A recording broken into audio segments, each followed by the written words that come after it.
نحيي الموتى ونكتب ما قدموا وآثارهم وكل شيء أحصيناه في إمام مبين تكبير تكبيর تكبيর। আমরা উগান্ডাকে নিয়ে টল করতে পছন্দ করি, অনেক তরুণরা বিশেষ করে, কিন্তু উগান্ডা আসলে অনেক কিছুই আছে যেটা আমাদের জ্ঞানের খোরাক যোগায়, যেটা আমাদের ভাবনার খোরাক যোগায়। ইখওয়াতি ফিল্লাহ, নাহনু ইখওয়াতুকুম মিন বাংলাদেশ, জিনাকুম লিনাজুরাকুম ওয়া নাশুফাকুম। আলহামদুলিল্লাহ, আল্লাহ তাআলার অশেষ মেহেরবানি, আমাদের সুদূর বাংলাদেশ থেকে হাজার হাজার কিলোমিটার দূরে বাংলাদেশি কমিউনিটি একটি ইসলামিক প্রোগ্রামের আয়োজন করেছেন। সেই প্রোগ্রামে সামিল হওয়ার জন্য আমি, আমাদের শেখ আব্দুল্লাহ সাইফুল্লাহ ভাই সহ আফ্রিকার উগান্ডায় আমরা এসেছি। উগান্ডার রাজধানী কাম্পালার খুব কাছাকাছি একটি মাদ্রাসা আমরা এসেছি। যে মাদ্রাসায় এসেছি সেই মাদ্রাসার নাম হলো দারুল ইসলামিয়া মাদ্রাসা এবং হেফজখানা। কয়েকটি বাচ্চার তেলাওয়াত শুনে মুগ্ধ হয়েছে আলহামদুলিল্লাহ। আব্দুল বাসেত, মাশাআল্লাহ।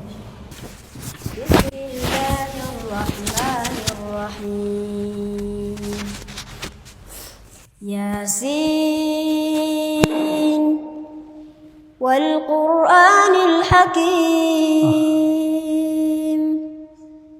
إنك لمن المرسلين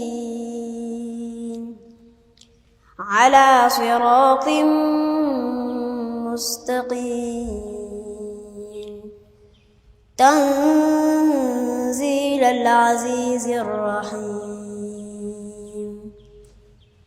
لتنذر قوما ما أنذر آباؤهم فهم غافلون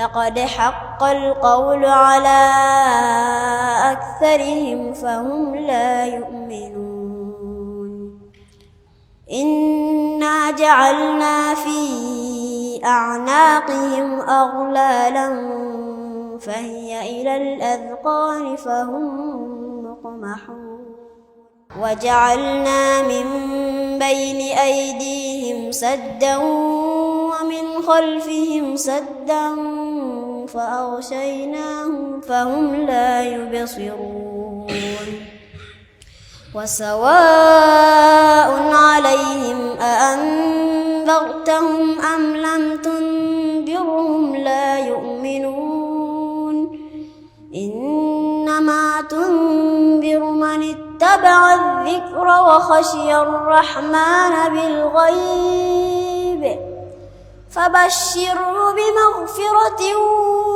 وأجر كريم إنا نحن نحيي الموتى ونكتب ما قدموا وآثارهم وكل شيء أحصيناه في إمام مبين ما شاء الله تكبير تكبير تكبير ما شاء الله يزيدك.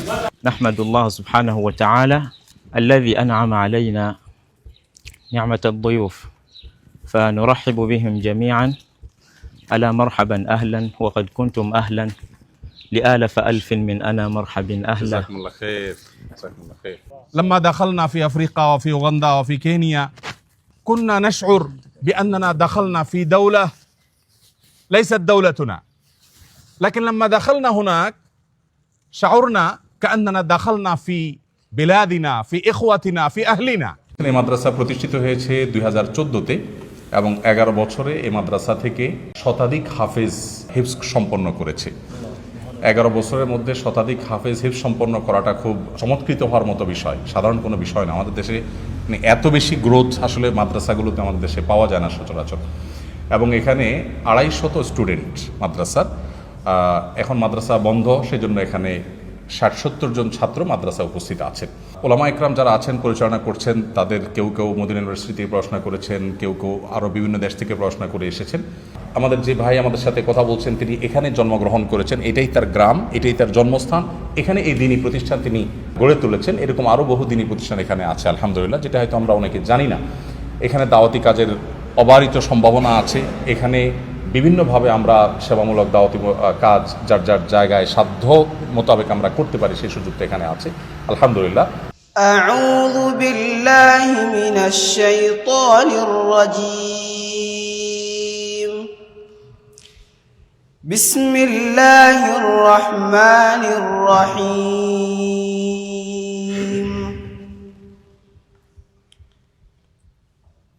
الذين جعلوا القرآن عضين فوربك لنسألنهم أجمعين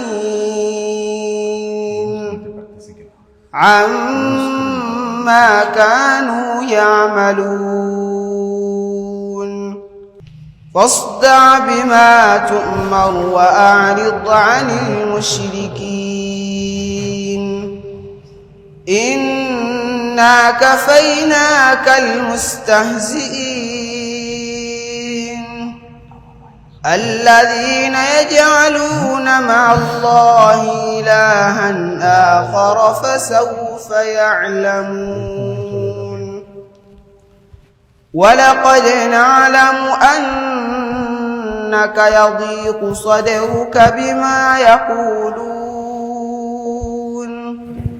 فسبح بحمد ربك وقم من الساجدين واعبد ربك حتى يأتيك اليقين.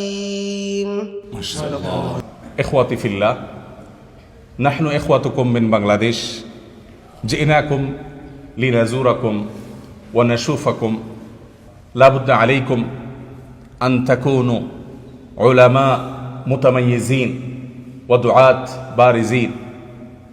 على رأسكم هم عظيم ألا وهو الدعوة إلى الله سبحانه وتعالى، الدعوة إلى التوحيد والسنة في أنحاء أفريقيا بل في أنحاء العالم كلها. إن شاء الله. naga musanyufu nnyo era basanyufu okubeera nga babadde bawulira Uganda, bawulira bulungi abantu abasoma ekitabo kya Allah, basoma eddiini, abasoma ilmu, naye nga tebafunanga chance basinkanako nakubalaba, naye ne bagamba nti lwaliro Allah basobozesezza babeera nga babalabyeko. Qulu alhamdulillah, মাশাআল্লাহ। আল্লাহর মেহেরবানিতে আমরা এখানে এসে যেটা দেখেছি, এখানে মানুষের মধ্যে ডিসিপ্লিন কোনো ক্ষেত্রে কোনো সেক্টরে আমাদের দেশের চাইতে অনেক সুন্দর চোখে পড়ার মতো। যেমন দীর্ঘ জ্যামের মধ্যে বসে থাকলেও সবাই চুপচাপ বসে থাকছে, হর্ন বাজাবাজি করছে না, ডিসিপ্লিন খুব মেনটেন করে রাস্তাঘাটে চলছে, সব জায়গায় চলছে, এয়ারপোর্ট থেকে নিয়ে প্রত্যেকটা জায়গায় আমরা দেখেছি যে তুলনামূলক পাবলিক প্লেসগুলোতে মানুষ অনেক বেশি ডিসিপ্লিন মেনটেন করে চলছে। নেগেটিভ অনেক দিক থাকতে পারে, কিন্তু পজিটিভ এই জিনিসগুলো আমাদের চোখে পড়েছে। আমরা একটা জিনিস দেখেছি খুবই গুরুত্বপূর্ণ, আমাদের দেশে নির্বাচনী পোস্টারে বা রাজনৈতিক প্রচারণায়, এমনকি ধর্মীয় প্রচারণায়, ওয়াজ মাহফিলের পোস্টার ইত্যাদি দিয়ে যত্রতত্র আমরা ছেয়ে ফেলি। এখানে আমরা দেখেছি যে সামনে নির্বাচন, যারা ইলেকশন করবেন তারা তাদের ছবি সম্বলিত পোস্টার নির্দিষ্ট জায়গায় তারা সেটে রাখছেন এবং খুবই গোছানো এবং ওয়েল প্ল্যানেড, সোজা কথা, যেটা মুগ্ধ করবার মতো। এবং আরও অনেক জিনিস আছে যে জিনিসগুলো আসলে চোখে পড়ার মতো এবং মুগ্ধ হওয়ার মতো। এখানে মুসলমান যারা আছেন তাদের সংখ্যা প্রায় 30%-এর বেশি মুসলমান এদেশের স্থানীয় আছেন। আমাদের যে ভাই আমাদের সাথে কথা বলছেন তিনি এখানে জন্মগ্রহণ করেছেন, এটাই তার গ্রাম, এটাই তার জন্মস্থান। এখানে বিভিন্নভাবে আমরা সেবামূলক দাওয়াতি কাজ যার যার জায়গায় সাধ্য মোতাবেক আমরা করতে পারি, সেই সুযোগটা এখানে আছে আলহামদুলিল্লাহ। তো বারবার করে তিনি আমরা যারা এসেছি আমাদেরকে ওয়েলকাম করছেন, ধন্যবাদ জানাচ্ছেন, শুকরিয়া জ্ঞাপন করছেন। এ হলো মোটামুটি তিনি যা বলেছেন তার সারসংক্ষেপ। পাশাপাশি আমি আরও কিছু কথা অ্যাড করে আপনাদের সামনে পেশ করলাম। জাযাকুমুল্লাহ খাইর, বারাকাল্লাহু ফিকুম। আস-সুন্নাহ ফাউন্ডেশন, উম্মার স্বার্থে সুন্নাহর সাথে।